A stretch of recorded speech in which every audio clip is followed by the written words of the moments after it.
Hello, I am doctor Shruti, physical therapist from height increase info. आज हमारे पास हमारी एक और फीमेल पेशेंट हैं जिन्होंने अपना टिबियल लेंथनिंग चूज किया है। इनको भी 1 मंथ हो चुका है सर्जरी के बाद। 22 mm ये कंप्लीट कर चुके हैं। तो जानते हैं इनकी अब तक की journey with height increase info. Hi, my name is Tanya. I'm from Maharashtra. अब तक हॉस्पिटल का एक्सपीरियंस, वो जो हॉस्पिटल में 5 डेज होते हैं वो आपने कैसे स्पेंड किए, वहाँ का एक्सपीरियंस कैसा था? स्टार्टिंग में मुझे थोड़ी दिक्कत आई बिकॉज ये फ्रेम्स लगने के बाद थोड़ा तो ऑड लगता है, बट उसके बाद सही है। अब तक आई एम कंफर्टेबल ओवर है। ठीक है, तो आफ्टर जब 5 डेज आप रिहैब में शिफ्ट होते हैं तब से लेके अब तक का एक्सपीरियंस कैसा? यहाँ पे बहुत स्मूथ जर्नी गई है। Like I am very comfortable over here. Like even I don't feel कि इतने दिन कैसे बीत चुके हैं। अब तक तो स्मूथ जर्नी है। जैसे आपको एक नया फिक्सेटर लगा है तो कैसा डिस्कम्फर्ट रहता है? जैसे अभी 1 महीना हो गया है आपको, तो क्या क्या चीजें आप फेस कर रहे हैं आप इन फ्रेम? स्टार्टिंग के हॉस्पिटल डेज में थोड़ा बहुत डिस्कम्फर्ट था,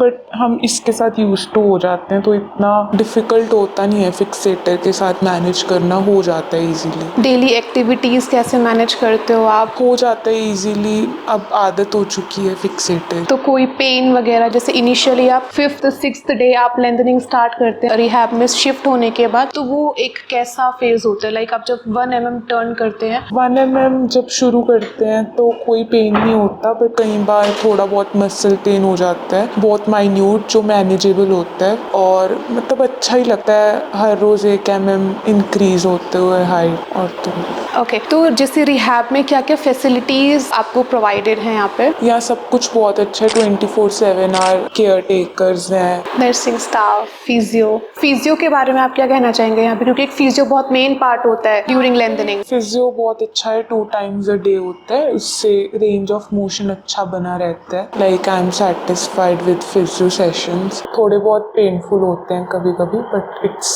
गुड फॉर अस। ठीक है, तो अभी जानते हैं कि आपने टिबियल लेंथनिंग ही क्यों चूज किया है? क्योंकि मेरी टिबिया छोटी थी as comparison to femur. Why this Ilizarov frame, एक मोनोरल फ्रेम भी, मतलब फिक्सेटर भी? इसकी स्केयरिंग और रेंज ऑफ मोशन ज़्यादा है, स्केयरिंग भी कम है और रेंज ऑफ मोशन भी अच्छा है। जैसे इलिज़ारो की पिन्स बहुत थिन होती हैं एज कम्पेयर टू मोनोरल, तो ये भी एक पॉइंट होता है। तो बाकी इतनी बड़ी सर्जरी है तो आपने कैसे डिसाइड किया कि आपको लिम्ब लेंथनिंग सर्जरी करानी है? बस एक हाइट का ड्रीम था, वो कैसे भी करके पूरा करना था, तो थोड़ा करेज आया और करवा ली। तो आपने ये हाइट इंक्रीज इन्फो के बारे में आपको कैसे पता चला कि यहाँ पे ऐसी कोई सर्जरी भी होती है? आपको कैसे पता चला? आपने कहाँ से रिसर्च किया? ऐसे ही मैं हाइट की रिसर्च करती रहती थी यूट्यूब वगैरह पे। आपके चैनल पे मैंने वीडियोस देखी, उससे मैं थोड़ा इनकरेज हुई और यहाँ पे मैंने विजिट किया और फिर डिसाइड कर लिया कि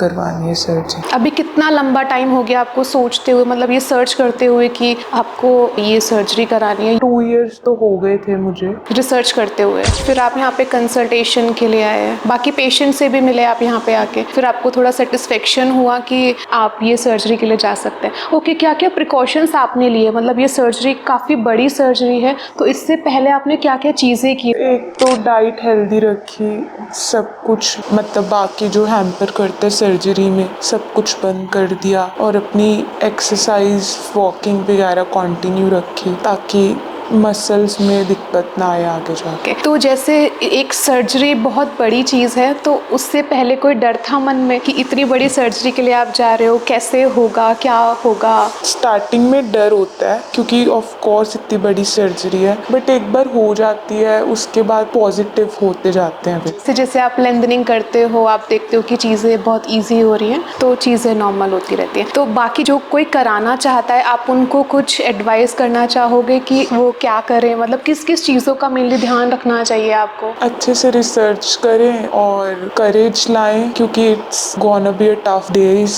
3-4 months आपको यहाँ पे रहना है। डाइट अच्छी रखें बस। मेंटली स्ट्रांग होना बहुत ज़रूरी है, फिजिकली फिट होना बहुत ज़रूरी है, तो न्यूट्रिशन भी अच्छा होना चाहिए आपका। तो क्या क्या कर पा रहे हैं? जैसे आप एक्सरसाइज में क्या क्या ईजीली कर पा रहे हैं? जैसे साइकिल? मैं साइकिलिंग कर पा रही हूँ, स्टैंडिंग कर पा रही हूँ, खुद से मैनेज कर पा रही हूँ अपनी डे टू डे एक्टिविटीज़ और जिमिंग कर पा रही हूँ, अपर स्ट्रेंथनिंग कर पा रही हूँ। ठीक है, तो ये है इनकी अब तक की जर्नी। बाकी इनकी जो भी आगे की वीडियोस होंगी, रिकवरी वीडियोस होंगी, वो हम पोस्ट करेंगे। अगर आपकी कोई भी क्वेरी है अबाउट लिम्ब लेंथनिंग तो आप हमारे दिए गए नंबर पे कांटेक्ट कर सकते हैं। Thank you.